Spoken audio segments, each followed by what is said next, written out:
Jurisdiction के तहत जो सुप्रीम कोर्ट ने बनाई थी, जिसमें सुप्रीम कोर्ट के 2 रिटायर्ड जजेस हैं, ये रेवेन्यू विभाग कर रहा है। 350 के करीब की असेसमेंट पूरी हो चुकी है। बाकियों की असेसमेंट जो है वो 31 मार्च 2015 तक पूरी हो जाएगी। तो हम ऑलरेडी फरवरी में हैं।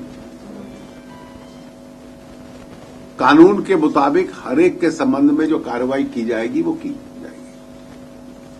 कुछ महीने पहले हम लोगों ने ये कहा था कि जो इसमें से गैर कानूनी पाए जा रहे हैं उनके खिलाफ प्रोसिक्यूशंस लॉन्च होंगी।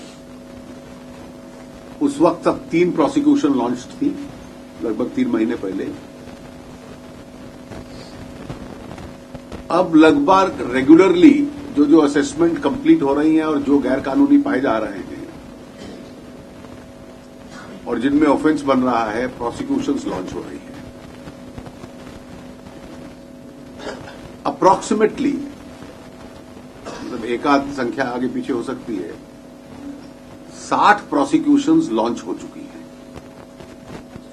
और जो सरकार का कहना था कि जिनके खिलाफ प्रोसिक्यूशन जब लॉन्च होती है इन्वेस्टिगेशन समाप्त करने पर, तो वो फिर सार्वजनिक हो जाते हैं नाम। तो उन कोर्ट्स में, उन केसेस में वो नाम भी डाल दिए गए हैं, उनके खिलाफ केसेस भी हैं।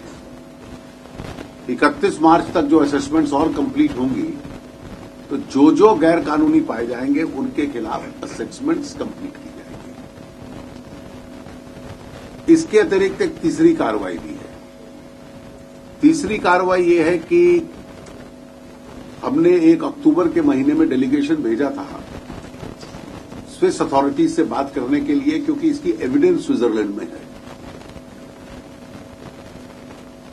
स्विट्जरलैंड का ये कहना था कि क्योंकि ये चोरी के आधार पर कागज लाए गए, नाम लाए गए, दिस इज स्टोलन डेटा, तो स्विस पॉलिसी है कि स्टोलन डेटा पे हम कोऑपरेट नहीं करते। उसके पश्चात हमारी टीम का और स्विट्जरलैंड का एक ज्वाइंट एग्रीमेंट हुआ था 15 अक्टूबर को कि even if you don't cooperate on basis of stolen data, if we are able to provide some evidence in addition to the stolen data, so the Swiss authorities agreed, then on basis of that additional evidence that you provide, we will confirm or deny the correctness of that evidence and we will cooperate in giving the details on basis of that evidence. अभी पिछले महीने जब मैं Davos गया था तो वहां के फाइनेंस मिनिस्टर और इकोनॉमी मिनिस्टर्स और उनके रेवेन्यू अधिकारी थे, उनकी मेरे से भी मीटिंग हुई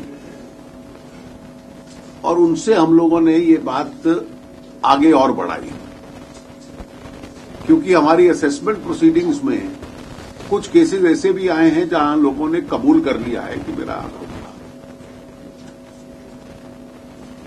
तो वहां एक प्रश्न ये उठा कि is admission by an SSC will it be regarded as additional evidence, to which they says yes it would be regarded as evidence.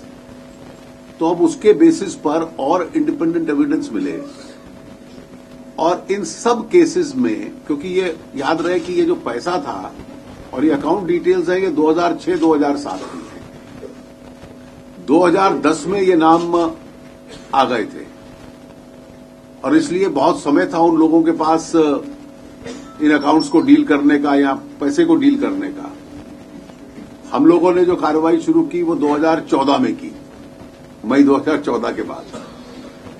तो इसलिए पेनल्टी और प्रोसिक्यूशन एक तरीका है अकाउंट होल्डर्स से को सजा दिलवाने का और उनसे अमाउंट लेने का। वो कार्रवाई चल रही है।